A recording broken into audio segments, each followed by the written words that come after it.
The humidity in Cincinnati is thick enough to choke a lesser competitor, but on court 3, the true tension comes from a scoreboard that looks like a tragic, irreversible death sentence. Down 2-5 in the opening set against one of the most lethal, relentless ball strikers on the WTA Tour, Alex Eala isn't looking at her coaching box for answers. She isn't staring up into the blazing Ohio sky searching for divine intervention. She walks deliberately toward her towel, wipes her sweat-drenched palms, and takes a single, calculated, ice-cold breath. Across the net stands Amanda Anisimova, a world-class prodigy possessing ground strokes that sound like sharp gunshot cracks off the string bed.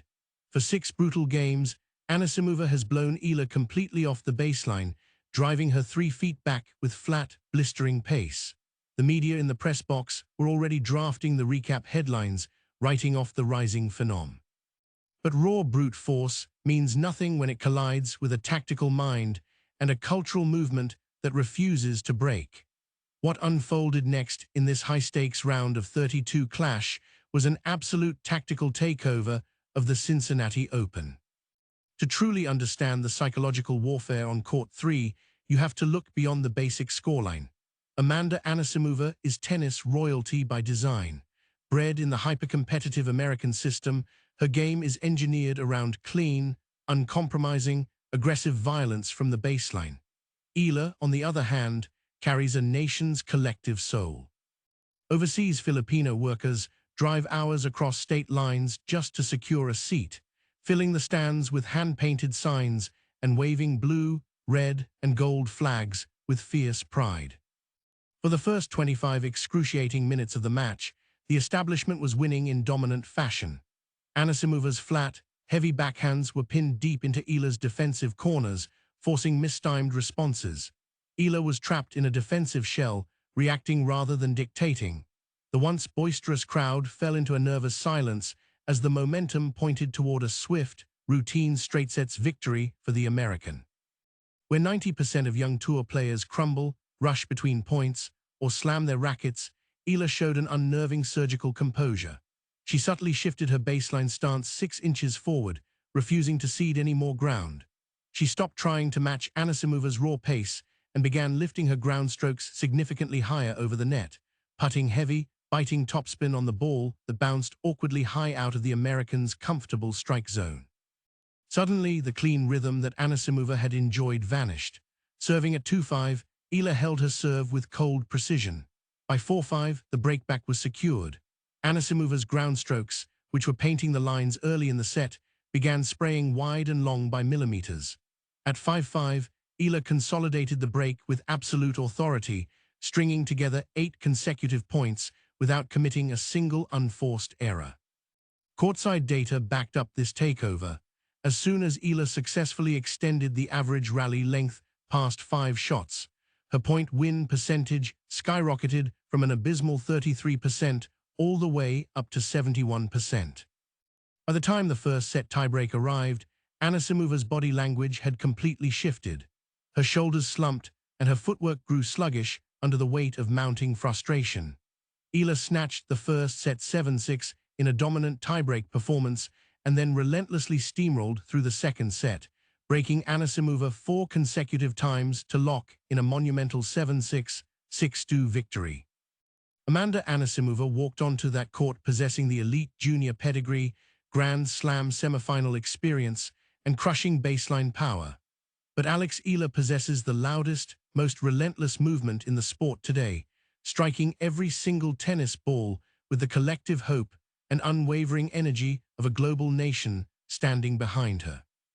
Do you believe Eala's tactical adaptability and mental toughness are strong enough to carry her past a top 10 seed in the next round? Or does she still need to develop raw service firepower to consistently reach WTA finals? Drop your detailed thoughts and predictions in the comments below, hit that subscribe button, and turn on notifications to stay connected before the mainstream sports world finally catches on. The heat rising off the court 3 surface in Cincinnati doesn't just create visual heat waves, it actively tests the physiological limits of every athlete who steps onto the hard court. In high-stakes professional tennis, August in the American Midwest is notorious for testing a player's cardiovascular conditioning and mental fortitude. When the air is heavy and oxygen feels sparse, every extended rally doubles as a battle of attrition. On one side of the net stands Amanda Anisimova, an athlete built in the crucible of the American tennis ecosystem. Trained from an early age under high-volume, high-velocity ball-striking regimes, her stroke mechanics are engineered to absolute perfection. Her baseline style depends on taking the ball early, hitting flat trajectories barely inches over the tape, and robbing opponents of precious recovery time. When her timing is locked in, baseline rallies become brief, mathematical sentences ending in clean, unreturnable winners. Her ground strokes crack off the strings with a sharp, resonant snap that echoes across the complex, signaling to everyone in attendance that she controls the tempo. Across from her stands Alex Eala, representing a completely different athletic origin story.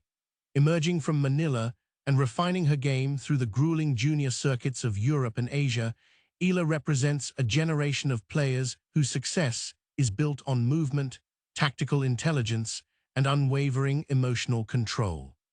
She does not possess 6-foot leverage or sheer, unadulterated service speed, but she possesses an acute spatial awareness and an ability to read an opponent's body language before the racket even contacts the ball.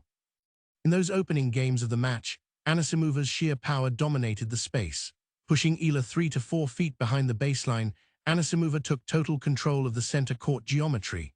Every time Eala attempted to neutralize the rally with a conventional cross-court forehand, Anisimova stepped up into the court, took the ball on the rise, and redirected it down the line with crushing depth.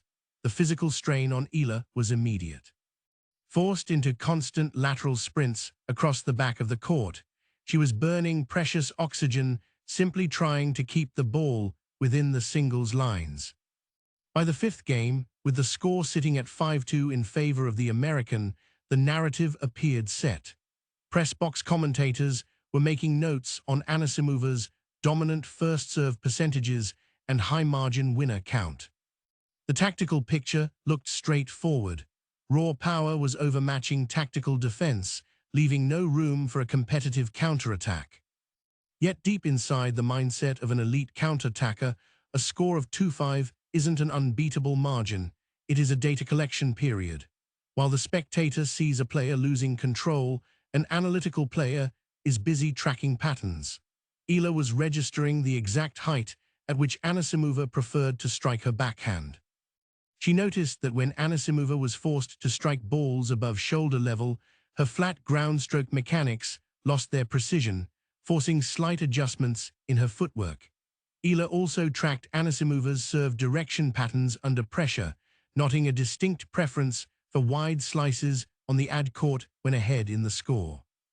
Walking to her towel down 2-5, Eala slowed the pace of the match down to its absolute legal limit. She took her time, reset her breathing, and executed a complete tactical pivot. The first step of this transformation was adjusting her court positioning. Continuing to stand 4 feet behind the baseline meant accepting steady defeat against a power hitter. Eala shifted her stance 6 inches inside her previous mark, choosing to absorb pace earlier rather than retreating into the back wall. This required incredible courage, as it meant fractions of a second less to react to Anisimova's strikes. The second and most vital adjustment was trajectory. Eala abandoned flat return trajectories altogether. Instead of trying to out-hit Anisimova, she began executing heavy, looping topspin strokes that cleared the net by 3 to 4 feet. These high-trajectory heavy balls forced Anisimova to construct her own power from deep in the court while taking the ball out of her ideal strike zone. The physical mechanics of hitting high-bouncing topspin on a fast, hard court completely altered the rhythm of the match. Anisimova, accustomed to clean, mid-waist hitting zones, was suddenly forced to back up or hit balls at eye level. Her flat strokes began losing their laser-like accuracy. Millimeters shifted from inside the baseline to just beyond the line. At 3-5, Eala held serve with calm execution, placing target drives down the line and keeping unforced errors to 0. By 4-5, the break of serve was reclaimed. The energy across court 3 shifted dramatically as the overseas Filipino fans in attendance realized that the match had entered a brand new phase.